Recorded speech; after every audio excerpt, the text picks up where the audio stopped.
कौनैन मुख्तार खुदा तुमको बनाया, कौनैन मुख्तार खुदा तुमको बनाया, उम्मत का निगाह बोल के खुदा तुमको बनाया, उम्मत का निगाह बोल के खुदा तुमको बनाया। मौला मेरा आका मेरा रहमत की नबी है, मौला मेरा आका मेरा रहमत की नबी है, ताजदार मदीना ही तेरा सो अरबी है, ताजदार मदीना है तेरा सो अरबी है। আমার আল্লাহ বলেন পবিত্র সে আল্লাহ যিনি তার বান্দাকে মসজিদে হারাম মক্কা থেকে ইলাল মসজিদিল আকসাল্লাযী মসজিদুল আকসা পর্যন্ত আমার আল্লাহ সফর করিয়েছে।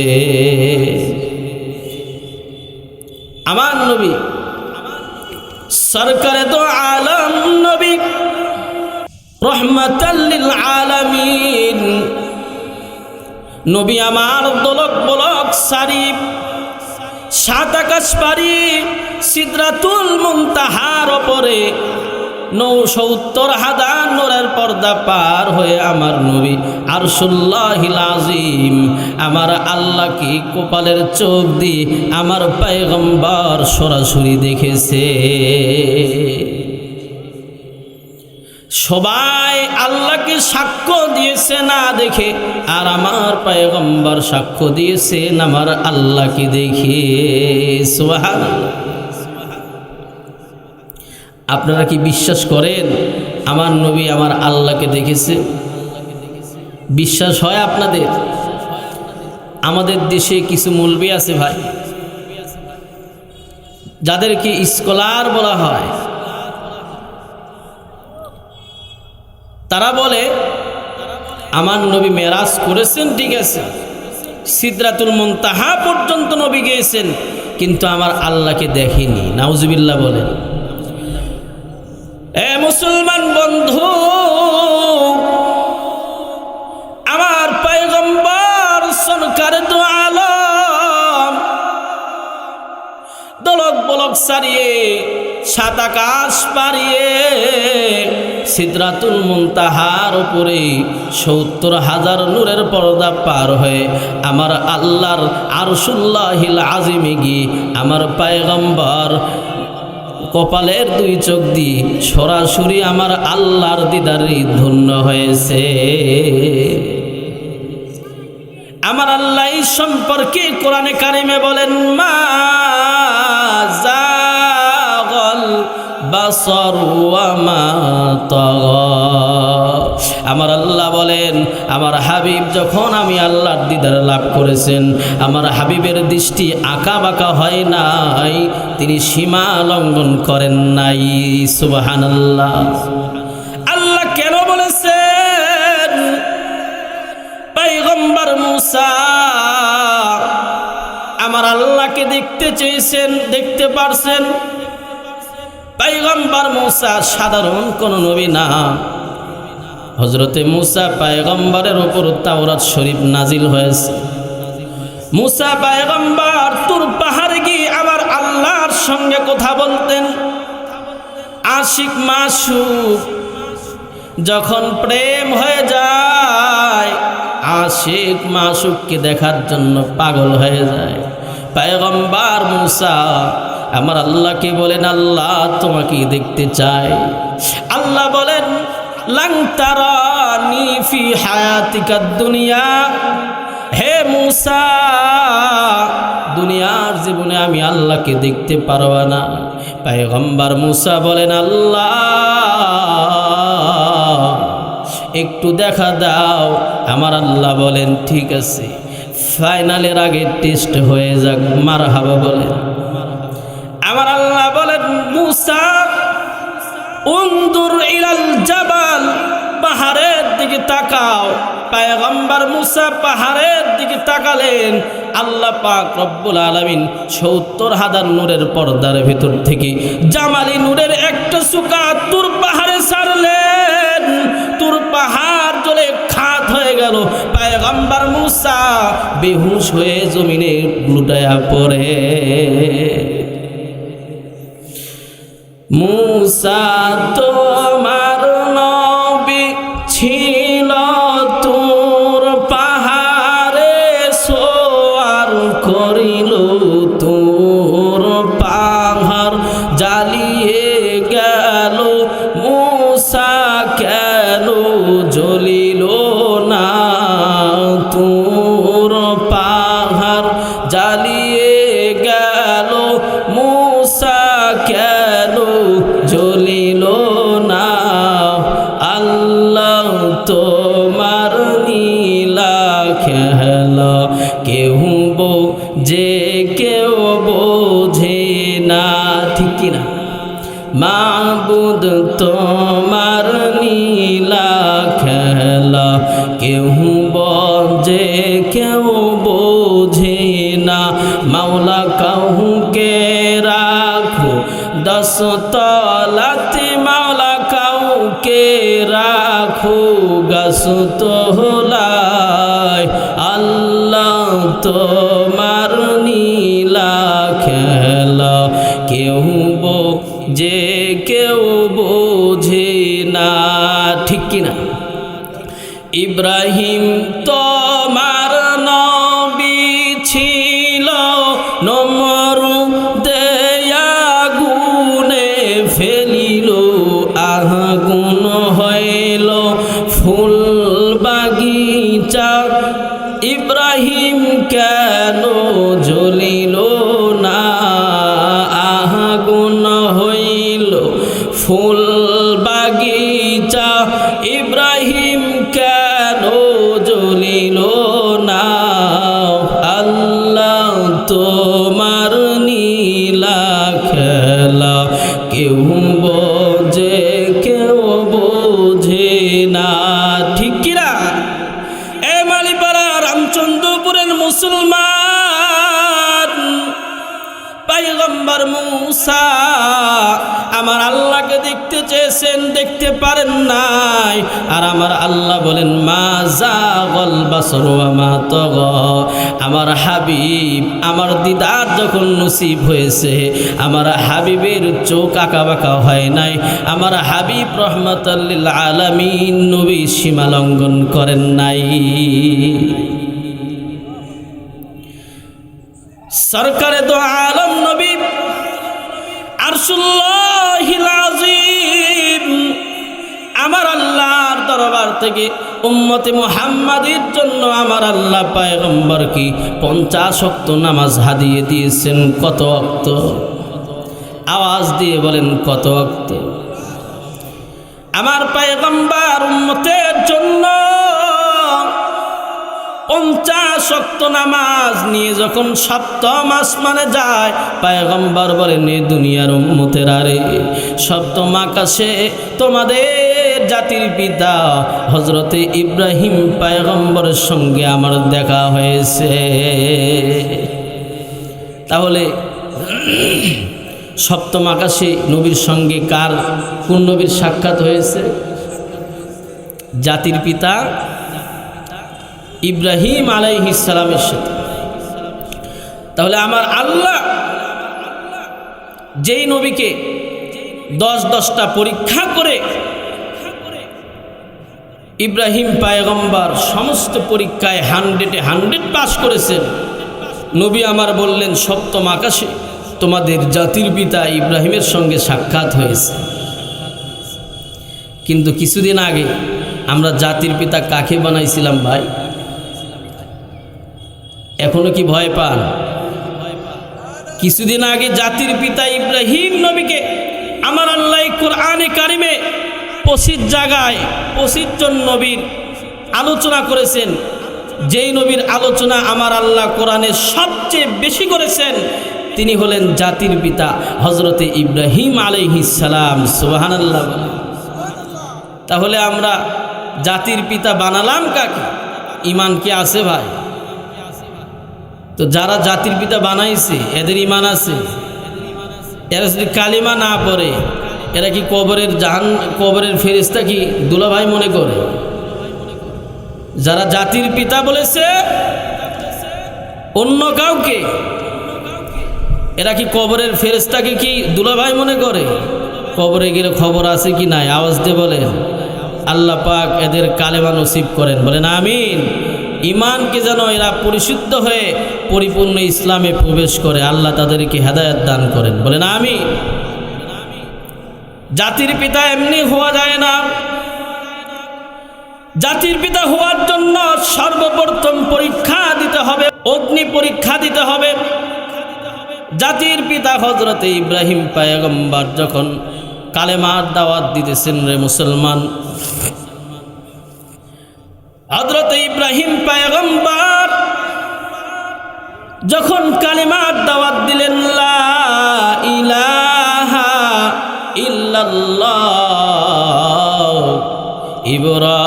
ইব্রাহিম খলিলুল্লাহ। নমরুদ ডাক দিয়ে বলে, ইব্রাহিম আল্লাহ বারকে। পয়গম্বর ইব্রাহিম আলাইহিস সালাম বললেন, হে নমরুদ, যিনি আমাকে তোমাকে বানাইছেন, আসমান বানাইছে, রে জমিন বানাইছে, তিনি আমার রব, তিনি আমার সব। জাতির পিতা কেমন? নমরুদের মাথা গরম, 40 ফিট গর্ত বানাইছে। জাতির পিতা ইব্রাহিম আলাইহিস সালামকে যখন ওই আগুনের সামনে দাঁড় করানো হয়, নমরুদ ডাক দিয়ে বলে, ইব্রাহিম, তুমি যদি এক আল্লাহর গোলামি থেকে সরে দাঁড়াও তাহলে এই আগুন থেকে তুমি বাঁচতে পারবে, না হয় আগুনে পুড়ে তুমি ছাই হয়ে যাবে। জাতির পিতা কেমন? জাতির পিতা ডাক দিয়ে বলে, নমরুদ, আগুনের গর্তের পারে দাঁড় করায়া আমি ইব্রাহিমকে হুমকি ধমকি দিয়ে কোনো লাভ হবে না। আগুনে জ্বালাইতে পারো, একটা সেকেন্ডের জন্য আমি আমার মালিকের গোলামি ছাড়ব না।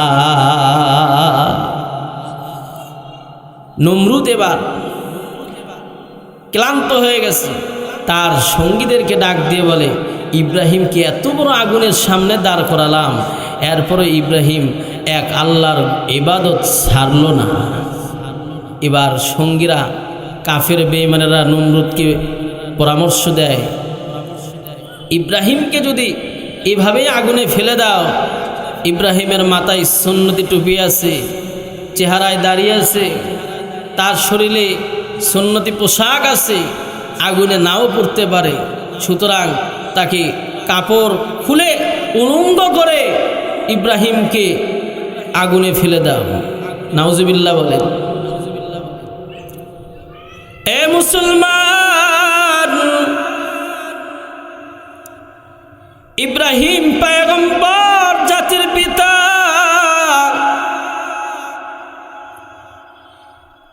কালেমার কারণে, এক আল্লাহর ইবাদতের কারণে জাতির পিতা ইব্রাহিমের দুশ্মন পুরো বিশ্ব হয়ে গেল। 40 ফিট গর্ত করেছে। জাতির পিতা ইব্রাহিম আলাইহিস সালামের বাবা আজর, ইতিহাসের কিতাবে তাকে তারেকও বলা হয়। নিজের পরিবার, আত্মীয় স্বজন, গ্রামবাসী, প্রতিবেশী, পুরো বিশ্ব পয়গম্বরের দুশ্মন হয়ে গেল। ওই সময় জাতির পিতা ইব্রাহিম আলাইহিস সালামের বন্ধু কে ছিলেন? আওয়াজ দিয়ে বলেন রে মুসলমান, ইব্রাহিম পয়গম্বরের সাথে কে ছিলেন? ইব্রাহিম পয়গম্বরের সামনে যখন কাফের বেঈমানেরা পয়গম্বরের শরীর থেকে যখন কাপড় খোলার জন্য সামনে আগায়, আমার পয়গম্বর আসমানের দিকে তাকায়া আমার আল্লাহকে ডাক দিয়েছে। জিবরিল আলাইহিস সালাম আসলেন, ডাক দিয়ে বলে, ইব্রাহিম, বলো তোমার কি সাহায্য দরকার? ইব্রাহিম পয়গম্বর ডাক দিয়ে বলে, জিবরাইল, আমার কি সাহায্য দরকার রে? আমার আল্লাহ কি তা দেখেন না? তোমার সাহায্য আমি ইব্রাহিমের দরকার নাই। আল্লাহু আকবার। জাতির পিতা ইব্রাহিম আলাইহিস সালামের পুরো বিশ্ব দুশ্মন হয়ে গেছে, নিজের পরিবার বাবা মা কেউ ইব্রাহিম পয়গম্বরের সঙ্গে নাই। জিবরাইল আসার পরও পয়গম্বর রাজি হয় নাই। এটাই হলো জাতির পিতা। আওয়াজ দিয়ে বলেন ঠিক কিনা? আর তুমি কেমন জাতির পিতা হয়েছো? এই বাঙালিকে অসহায় করে তোমার মা দেশ ছেড়ে ভাগে গেছে। আওয়াজ দিয়ে বলেন ঠিক কিনা? কত অসহায় রে এরা। বিশ্বাস করেন ভাই, এই আওয়ামী লীগ গ্রামের মধ্যে যারা করেছে, যত গুন্ডা বদমাস লম্পট যত লুচ্চা, সব আওয়ামী লীগের ছেলেপেলা। ঠিক কিনা? আওয়াজ দিয়ে বলেন। ইমানের আওয়াজটা উঁচু করে দেবেন, ঠিক কিনা? তোমাদের আম্মাজান কোথায়? যে আম্মাজান তসবি নিয়ে ছবি উঠায়, ইলেকশনের আগে রাতেই ইলেকশন শেষ, রাতে রাতে ভোট চুরি ডাকাতি। ঠিক কিনা? একবার করলো চুরি, আরেকবার করলো ডাকাতি। নাউজুবিল্লাহ বলে। তাহলে এই নৌকা কি চলবে? এই নৌকায় যারা উঠবে, নূহ আলাইহিস সালামের নৌকা যাবে জান্নাতে, আর এই নৌকা যাবে ডাইরেক্ট জাহান্নামে। ঠিক কিনা? তো এরা এখন সতর্ক হয়ে গেছে। কত অসহায়, মা নাই, মা পালাইছে। এখন কিছুদিন আগে এরাও পালাইছিল, আস্তে আস্তে বের হচ্ছে। ঠিক কিনা? তো বের হয়ে লাভ নাই। এই বাঙালি জাতি, যেই দেশে 99% মুসলমান, সেখানে ব্রাহ্মণের সামনে যখন এই বাঙালি দেশে যখন আমাদের জামাই ভারত থেকে আসলো এই দেশে, ব্রাহ্মণের পায়ের নিচে কোরআন, ইমানের আওয়াজে 4 জন আলেম দিবালোকের সামনে গেল, তাদেরকে হত্যা করেছে। ঠিক কিনা? এর বিচার আমরা চাই। আওয়াজ দিয়ে বলেন ঠিক কিনা? শুধু নেতার বিচার না, যারা সাপোর্ট করেছে সমাজের মধ্যে লিস্ট করে, এরা যদি সংশোধন না হয়, ইমান না আনে, কালেমা না পড়ে, এদের বিচারে বাংলার জমিনে হবেই হবেই। ঠিক কিনা? আওয়াজ দিয়ে বলে। এ মুসলমান, জাতির পিতা মুখ দিয়ে উচ্চারণ করলেই হওয়া যায় না। জাতির পিতা আমার আল্লাহ কোরআনে ঘোষণা দিয়েছেন, জাতির পিতাকে 10-10টা পরীক্ষা করেছেন। নবী আমার প্রত্যেকটা পরীক্ষা 100-100 পাস করার পর আমার আল্লাহ ডাক দিয়ে বলেন, পয়গম্বর, দুনিয়াতে ছাত্র পরীক্ষায় পাস করলে যেমন শিক্ষক পুরস্কার দেয়, ও পয়গম্বর, আপনি আমার প্রত্যেকটা পরীক্ষায় 100-100 পাস করেছেন। আমি আল্লাহ আপনাকে পুরস্কার দিলাম, মিল্লাতা আবিকুম ইব্রাহিম। আওয়াজ দিয়ে বলুন, হুয়া সাম্মাকুমুল মুসলিমিন।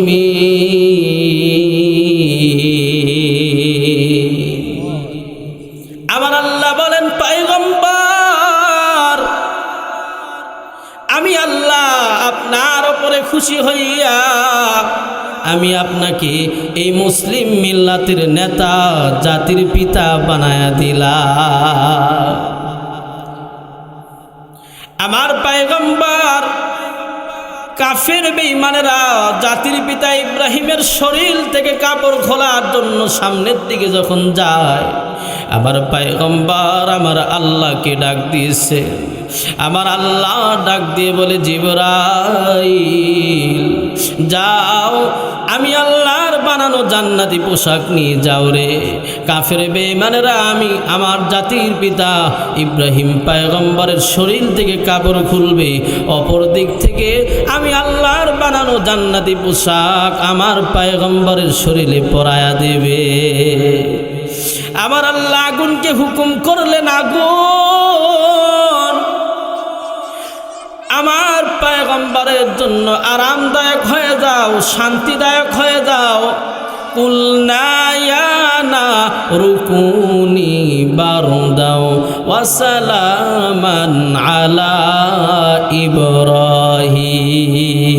মারহাবা বলে। শুধু তাই নয় রে, হযরত ইব্রাহিম পয়গম্বরের বয়স যখন ৮০ থেকে ৯০, পয়গম্বরের কোনো সন্তান নাই, মনের মধ্যে শান্তি নাই। এ মুসলমান, দিলখানা নরম করে দেবেন, জাতির পিতার ইমানের পাওয়ারটা দেখেন। পয়গম্বরের বয়স ৮০ থেকে ৯০ বছর বয়স হয়ে গেছে, বৃদ্ধ হয়ে গেছি, কোনো সন্তান নাই, মনের মধ্যে শান্তি নাই। সংসার জীবনে যদি সন্তান না থাকে, শান্তি অপূর্ণ থাকে, ঠিক কিনা? জাতির পিতা হযরত ইব্রাহিম পয়গম্বর গভীর রাতে আমার আল্লাহর সামনে সিজদায় পড়ে আল্লাহর দরবারে দোয়া করেন, রব্বি হাবলি মিনাস সালিহিন। আয় আল্লাহ, নেককার সন্তান দান করে। আর আমরা কি করি? জাতির পিতা কি শিক্ষা দিলেন?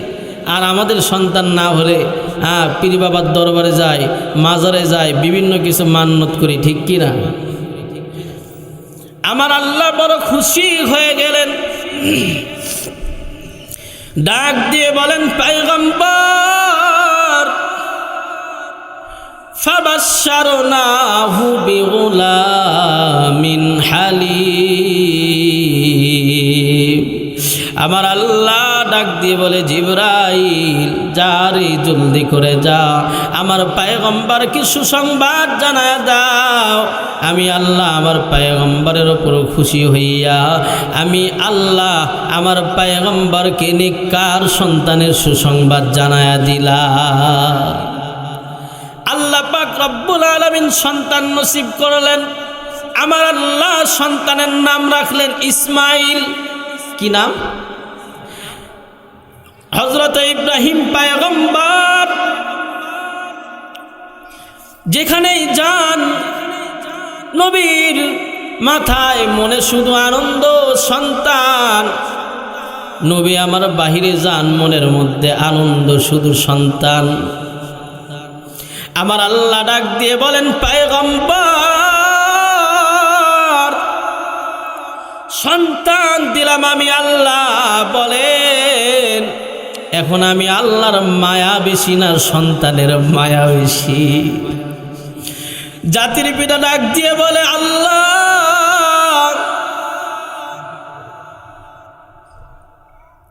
যদিও মাতার মধ্যে সন্তান ছাড়া কিচ্ছু নাই, ও আল্লাহ আমার সন্তানের চাইতে আপনার মহাব্বত আমার বেশি। আমার আল্লাহ বলেন, পয়গম্বর তাহলে পরীক্ষা দিতে হবে। নবী বলেন, কি পরীক্ষা?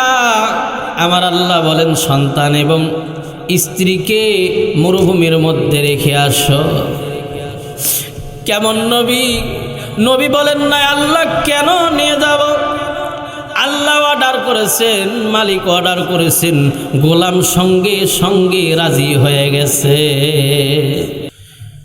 জাতির পিতা ইব্রাহিম পয়গম্বর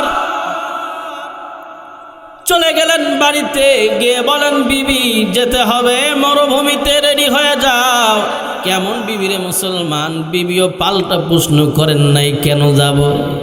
এর নামে স্ত্রী, এর নামে ধার্মিক, ঠিক কিনা? আওয়াজ দিয়ে বলে। আর আমাদের দেশে মা বোনদেরকে যদি বলা হয়, স্বামী যদি বলে স্ত্রী চলো অমুক জায়গায় যেতে হবে, বলে কেন আগে বল, ঠিক কিনা? তর্কের শেষ নাই। বর্তমান সময়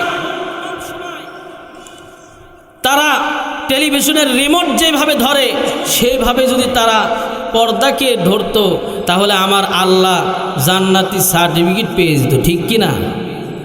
বলে ইমান ছাড়তে রাজি আছে, স্বামী আসে রাত 10টায়, জি বাংলার নাটক দেখা বাদ যাবে না, ঠিক কিনা? মুসলমান ভাইরা আমার, কেমন বিবি? জাতির পিতা প্রশ্ন করেছেন, বলেছে বিবি চলো মরুভূমিতে যেতে হবে। বিবি রাজি হয়ে গেলেন। নবী আমার মক্কায় বর্তমান যেখানে মাকাম ইব্রাহিম, ঠিক এই জায়গার আশেপাশে সন্তান এবং বিবিকে রেখে পয়গম্বর চলে যাচ্ছেন। বিবি পিছন থেকে ডাক দিয়ে বলে, স্বামী কেন আসলেন? কেন নিয়ে আসলেন? কোথায় নিয়ে যাবেন? প্রশ্ন করি নাই। এখানে কতদিন থাকতে হবে জানি না, বলে যান কতদিন থাকতে হবে। অল্প কিছু পানি আর খাবার আছে। পয়গম্বর বলেন, পয়গম্বর যখন পিছন দিকে তাকাবেন, আমার আল্লাহ বলেন পয়গম্বর পিছনের দিকেও তাকানো যাবে না। পয়গম্বর দাঁড়িয়ে গেলেন। এবার বিবি ডাক দিয়ে বলে, স্বামী আপনার হুকুম যদি হয়, আল্লাহর হুকুম, আমার কোনো আপত্তি নাই, বলে যান আল্লাহর হুকুম কিনা। আমার পয়গম্বর দাঁড়িয়ে গেলেন, এরপরে সামনের দিকে চলতে লাগলেন। বিবিও বুঝে ফেলেছেন এটা আল্লাহর হুকুম, আর কোনো আবদার নয়। তাওয়াক্কালতু আলাল্লাহ, ভরসা করতে হবে কার উপরে? বিবি হাজিরাও আল্লাহর উপরে রাজি খুশি হয়ে গেলে। আর আমাদের মা বোনদের যদি রিমোটটা নেওয়া হয়, টেলিভিশন অফ করা হয়, মাথা গরম, খাবার খাবে না, ঠিক কি না? ঝগড়া আর ঝগড়া, ডিভোর্স পর্যন্ত হয়ে যায়। ভাইরা আমার, আপনাদের স্মরণ আছে সপ্তম আকাশে পয়গম্বর মেরাজে গেছেন। সপ্তম আকাশে জাতির পিতা ইব্রাহিম পয়গম্বরের সঙ্গে সাক্ষাৎ হয়ে যায়। পয়গম্বর বলেন, সরদার আল্লাহর দরবার থেকে কি নিয়ে আসলেন? আমার নবী বলেন 50 ওয়াক্ত নামাজ। জাতির পিতা ইব্রাহিম আলাইহিস সালাম বললেন আলহামদুলিল্লাহ। এরপরে যখন পয়গম্বর ষষ্ঠ আসমানে আসলেন, ষষ্ঠ আসমানে দেখা হয়ে যায় পয়গম্বর মুসা। মুসা নবী ডাক দিয়ে বলেন, পয়গম্বর আল্লাহর দরবার থেকে কি হাদিয়া পাইছেন? নবী আমার ডাক দিয়ে বলেন 50 ওয়াক্ত নামাজ। মুসা পয়গম্বর ডাক দিয়ে বলেন, নবী গো, আমি ছিলাম বনি ইসরাইলদের নবী, আপনার উম্মতের জন্য কষ্ট হয়ে যাবে, আপনি আবার আল্লাহর দরবারে চলে যান। নবী আবার আল্লাহর দরবারে চলে গেলেন। এইভাবে 9 বার আল্লাহর দরবারে গেছেন। প্রত্যেকবার আল্লাহ 5 ওয়াক্ত করে নামাজ কমাইছে। তাহলে কত ওয়াক্ত কমাইছে? 5 নং। শেষবারের মতো যখন পয়গম্বর আল্লাহর দরবার থেকে নামাজ নিয়ে ফিরতেছেন, আমার আল্লাহ ডাক দিয়ে বলে, বন্ধু মা ইউবাদদালুল কাউলু লাদাইয়া, আমি আল্লাহর কথা তো অদল বদল হয় না। নবী গো যান, কথা দিলাম আপনার উম্মত পড়বে 5 ওয়াক্ত, আমি আল্লাহ পূর্ণ সওয়াব দেব 50 ওয়াক্ত। আমার পয়গম্বর জান্নাত জাহান্নাম দেখেছেন মেরাজের রজনীতে। পয়গম্বর জান্নাতে একজন সাহাবীর পায়ের হাঁটার শব্দ পেয়েছেন। মেরাজ থেকে এসে পয়গম্বর সাহাবীকে ডাকলেন, ও সাহাবী, তুমি কি এমন আমল করো রে? তোমার হাঁটার শব্দ আমি জান্নাতে পেয়ে গেছি। হযরতে বেলাল ডাক দিয়ে বলেন, পয়গম্বর আপনি যে আমলগুলো বাতায়া দেন, ওই আমলগুলো আমি করি গো নবী। নবী আমি এমন একটা আমল করি, যখন আমি বেলাল যখন ওযু করি, প্রত্যেক ওযুর পরে আমি তাহিয়াতুল ওযু নামাজ পড়ি। এই তাহিয়াতুল ওযু আর দুখুলুল মসজিদ যদি বলা হয়, ভাই এই নামাজটা কি? অনেক মুসল্লি বলতে পারবে না, ঠিক কি না? আমার নবী বলে, এই উম্মত, কিয়ামতের আগে আগে এমন একটা জামানা আসবে, যেই জামানায় সকালে থাকবে ইমানদার, দুপুরে হয়ে যাবে কাফের, বিকালে হয়ে যাবে মুনাফিক, রাতে হয়ে যাবে ফাসিক, ঠিক কিনা? বলে কিয়ামতের আগে আগে হাতে আগুনের অগ্নি রাখা, কয়লা রাখা সহজ হবে ইমান রাখার চেয়ে। নাউজুবিল্লাহ বলে এই জামানা চলে এসে গেছে। কিয়ামতের আগে আগে আমার উম্মত এই দুখুলুল মসজিদ তাহিয়াতুল ওযু নামাজটা ভুলে যাবে। আমার পয়গম্বর মেরাজের রজনীতে কোন সাহাবীর হাঁটার শব্দ পেয়েছেন জান্নাতে? হযরত বেলাল নবীকে কেমন ভালোবাসতেন। নবীর উম্মত দিল খালা নরম করে দিবেন। আমার পয়গম্বর যখন ইন্তিকাল হয়ে গেল, হযরত বেলাল নবীকে কেমন ভালোবাসতেন। বেলালের মন আর মানে না, ছোট্ট একটি গাঁটুরি নিয়ে হযরতে আবু বকরের দরবারে গিয়ে বলেন, আবু বকর বিদায় দাও, মদিনায় থাকবো না রে। হযরতে আবু বকর ডাক দিয়ে বলেন, বেলাল কেন মদিনায় থাকবেন না? কিসের অভাব? বেলাল বলেন, বাইতুল মাল থেকে আপনার বেতন দেব রে বেলাল। হযরতে বেলাল ডাক দিয়ে বলে, আবু বকর আমার যে অভাব তাকে পূরণ করে দিতে পারবে? হযরতে আবু বকর ডাক দিয়ে বলেন, বেলাল বলো কিসের অভাব? হযরতে বেলাল ডাক দিয়ে বলেন, আবু বকর আমি বেলাল যখন আজান দে আমার নবী নামাজে আসতেন। বলো রে, আমি বেলাল আজান দিলে কি নবী নামাজে আসবে? হযরতে আবু বকর ডাক দিয়ে বলেন, বেলাল তুমি কি একাই নবীকে ভালোবাসো? আমরা বুঝিবাসি না। হযরতে বেলাল ডাক দিয়ে বলেন, না রে, তোমরা নবীজির রওজা শরীফ দেখলে সহ্য করতে পারো, কিন্তু আমি বেলাল আজান দিতে গিয়ে যখন নবীজির রওজা শরীফের দিকে তাকায়, আমি বেলালের কলিজা ফেটে আসে।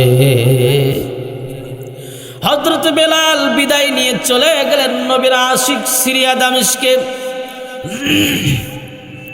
বহুদিন পর পয়গম্বর স্বপ্নে দেখান, কিরে বেলাল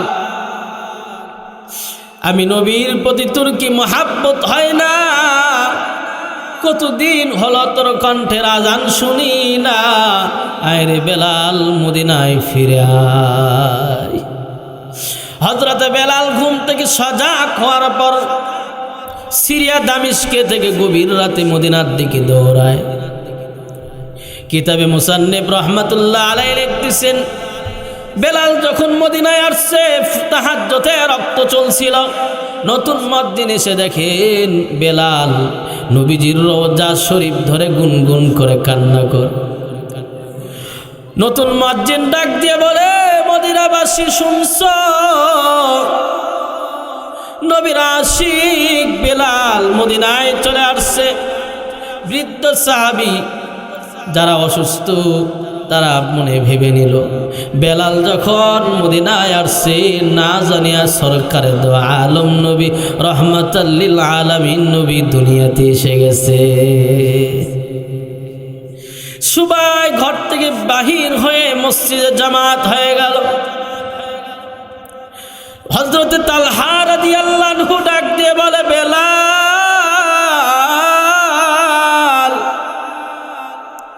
কতদিন হলো তোমার কণ্ঠের আজান শুনি না। আরে বেলাল যে কণ্ঠে নবীরে আজান শুনাইতেন ওই কণ্ঠে আমাদের আজান শোনায়া দাও। নবীর আশিক হযরত বেলাল মাথা উঠাই না। হযরত তালহা রাদিয়াল্লাহু আনহু ভেবে নিয়েছেন বেলাল মাথা উঠাবে না, নবীর নাতি হযরতে হাসান হুসাইন রাদিয়াল্লাহু আনহুকে নিয়ে আসা হোক। নবীর নাতি হযরতে হাসান রাদিয়াল্লাহু আনহু দেখতে নবীর চেহারা সাদৃশ্য ছিল। সুবহানাল্লাহ।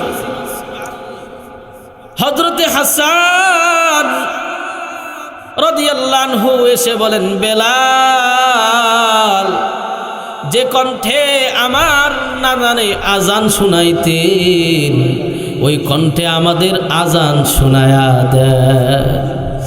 নবীর আশিক হযরতে বেলাল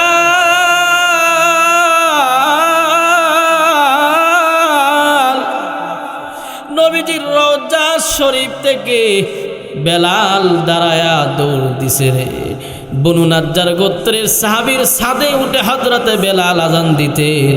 হযরতে বেলাল যখন আজান শুরু করে দিল, আলফাজ যখন আশহাদু আন্না মুহাম্মাদার রাসূলুল্লাহ নবীর নাম যখন নবীর আশিক বেলাল জব্দ করেছে, হযরতে বেলাল ছাদ থেকে বেহুশ হয়ে জমিনে পড়ে যায়। বেলালের মতো আশিক যদি আমরা হইতাম, পড়েন না, বেলালের মতন আশিক যদি আমরা হইতাম, এ দুনিয়ায় নবীর দেখা পাইতাম, এ দুনিয়ায় নবীর দেখা পাইতাম। হযরত বেলাল নবীর কেমন আশিক ছিলেন। হযরত বেলাল, এই বেলালের ইন্তিকাল হয়েছে, নবীর বিরহ বেদনা সহ্য না করতে পেরে হযরতে বেলালের মৃত্যু হয়েছে কলিজা ফেটে, কলিজা ফেটে। কেমন নবীর প্রেম দিলে থাকলে একজন সাহাবীর মৃত্যু হয় কলিজা ফেটে। মুসলমান, আজ আমরা নবীর মোহাব্বত কোথায়? আজ নবীকে গালি দেওয়া হয়, নবীর দাড়ি নাকি ছাগলের দাড়ির মতো ছিল, আমার নবী নাকি নারী নবী ছিলেন। এই কথা যারা বলে, আর তুমি পোলাও রোজ ঘরে খাওয়ার ঘুমাও। এর মুসলমান, আল্লাহর জান্নাত এত সহজ না, ঠিক কিনা? আওয়াজ দিয়ে বলে। দুনিয়ার শুরু থেকে আজ পর্যন্ত একটা আয়াতের চ্যালেঞ্জের মোকাবেলা কেউ করতে পারেনি, কিয়ামত পর্যন্ত কেউ করতে পারবে না। আমার আল্লাহ বলেন আইনা, শব্দটা বলেন আইনামা, তুমি যেখানেই থাকো না কেন, ইউদরিকুমুল মাউত, মৃত্যু তোমার পর্যন্ত পৌঁছাইবে। ওয়ালাউ কুনতুম ফি বুরুজিম মুশাইয়াদা, যদিও তুমি এই মৃত্যু থেকে পলায়ন করে নিজেকে মজবুত দুর্গ কিলার মধ্যে আবদ্ধ রাখো না কেন, এই মৃত্যু তোমার পর্যন্ত। কোন নবী রাসূল কি দুনিয়াতে থাকছে ভাই? জীবিত থাকতে পারছে? পারে। আমার আল্লাহর এই আয়াতের চ্যালেঞ্জে কেউ মোকাবেলা করতে সক্ষম হয়। আমি আর একটা ঘটনা বলেই আলোচনা শেষ করে দেব। সুলাইমান পয়গম্বরের আমলের ঘটনা। পয়গম্বর সিংহাসনে উপবিষ্ট, এমন সময় সুলাইমান পয়গম্বরের রাজমহল থেকে কে যেন চোখ রাঙিয়ে তাকায়। সুলাইমান পয়গম্বরের উজির ডাক দিয়ে বলেন, পয়গম্বর, আপনার রাজ সিংহাসনের গেটে কে দাঁড়িয়েছিল? পয়গম্বর বলেন, মালাকুল মউত। উজির ডাক দিয়ে বলেন, পয়গম্বর, আল্লাহ পাক রব্বুল আলামিন আপনাকে বহু ক্ষমতা দিয়েছেন। পয়গম্বর, আমার মনের মধ্যে ভয়ের সঞ্চালন হয়ে গেছে, আপনি বাতাসকে হুকুম করেন যেন বাতাস আমাকে ভুমাস নামক দ্বীপে পৌঁছে দেয়। উজিরের পিরাপিরি দেখিয়া সুলাইমান পয়গম্বর বাতাসকে হুকুম করলেন। উজির বাতাসের ঘোড়ার উপরে আরোহণ করিয়া হাজার হাজার মাইল দূরে উপবিষ্ট সেই ভুমাস নামক দ্বীপে কয়েক সেকেন্ডের মধ্যে উজির পৌঁছে যায়। উজির যখন ভুমাস নামক দ্বীপে পা রেখেছেন, সঙ্গে সঙ্গে মালাকুল মউত উপস্থিত। সেখানেই উজিরের রূহ কবজ হয়ে যায়। এর মুসলমান, এই উজিরের রূহ কবজ করা যেহেতু ওই ভুমাস নামক দ্বীপে নির্ধারণ ছিল, এই জন্য পয়গম্বরের দরবারে তার রূহ কবজ হয় না, ঠিক কিনা? কিছুদিন পর মালাকুল মউত পয়গম্বর সুলাইমানের দরবারে আসলেন। পয়গম্বর ডাক দিয়ে বলেন, মালাকুল মউত, কিছুদিন পূর্বে তুমি আমার গেটে আমার রাজমহলের গেট থেকে চোখ রাঙিয়ে তাকাইতেছিলে, রহস্যটা জানতে চাই। আজরাইল ডাক দিয়ে বলেন, পয়গম্বর, আপনার এই উজিরের রূহ কবজ করার মাত্র কয়েক সেকেন্ড বাকি আছে। এই কয়েক সেকেন্ডের মধ্যে আপনার উজির আপনার দরবার থেকে হাজার হাজার মাইল দূরে অবশিষ্ট ভূমাস নামক দ্বীপে কিভাবে পৌঁছাইবে, আমি মালাকুল মউত বড়ই পেরেশানে ছিলাম। এই জন্য ভাই, যার যেখানে যে সময় লিপিবদ্ধ আছে তা আসবেই। মৃত্যু থেকে পালায়নকারী মানুষ নিজেই ওই পর্যন্ত পৌঁছাইবে যেখানে তার মৃত্যু অনিবার্য, ঠিক কিনা? সে নিজেই এমন উপায় উপকরণ অবলম্বন করবে যা তাকে মৃত্যুর উপত্যকায় পৌঁছে দেবে।